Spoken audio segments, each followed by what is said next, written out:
This is a very cool story that I found in Popular Mechanics. A psychedelic molecule controls your consciousness at the moment of death, new theory suggests.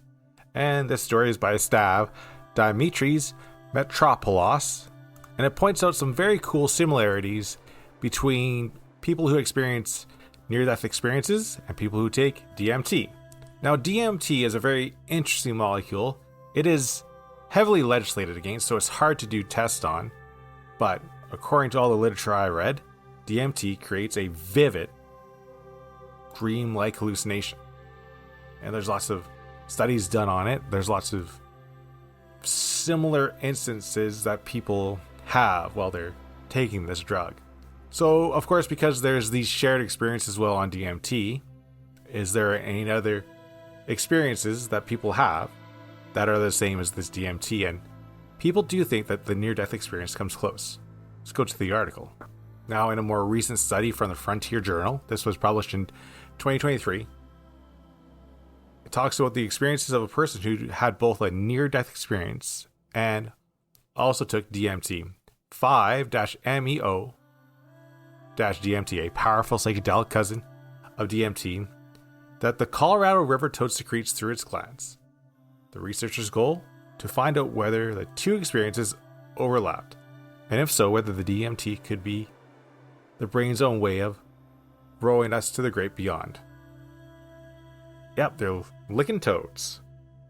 I also heard on Mysterious Universe this past weekend, they talked about the DMTX that some people are taking that's allowing them to have these experiences for, usually DMT lasts for 5-7 minutes, but with this DMTX, they have these experiences for 30 minutes. So they're trying to get people to have these experiences for longer. It's pretty crazy what they're doing. So let's head over to Frontiers and look at the article, DMT Models the Near-Death Experience. Let's head right down to the conclusions. Results reveal an intriguing strong overlap between specific and broad features of these states, with DMT participants scoring high on the standard measurements of NDEs, and a comparable way to people reporting a bona fide NDE, with only subtle differences that may relate more to obvious contextual differences than anything to do with the specific inducers themselves.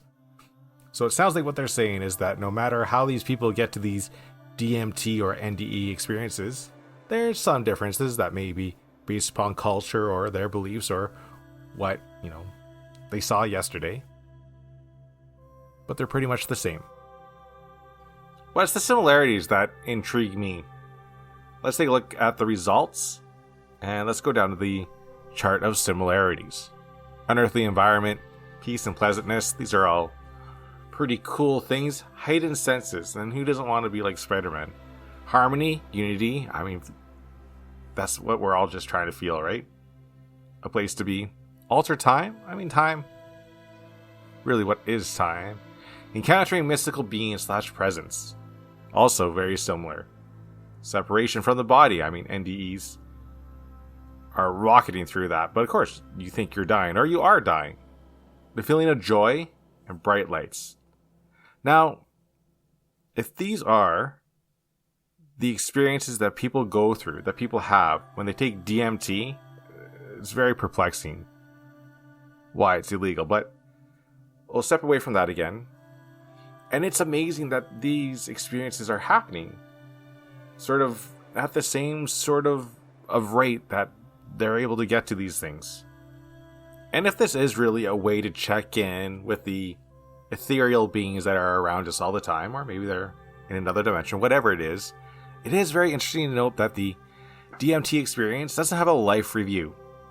It's like we're not done living our life, so why there be a review? It makes sense to me. And I would like to highlight this quote that they put at the end of the conclusion. By meditating on death, we paradoxically become conscious of life. How extraordinary it is to be here at all. Awareness of death can jolt us awake to the sensationality of existence. By Batchelor, 1998. Our culture right now denies death. We don't even like talking about it. There are people that go to crazy extremes when it comes to adding just a few seconds onto their life. But most things on this planet are going to die. There is a growing list of creatures, of living things that are immortal, from like single-celled bacteria and yeast to hydras and even lobsters. And unless you're doing something where you see death every day, you tend not to think about it. You try to push it to the back of your mind. And when people do die, it sends shockwaves throughout our very existence. But if we had proof that there's a continuation of consciousness after we died, it would fundamentally change everything.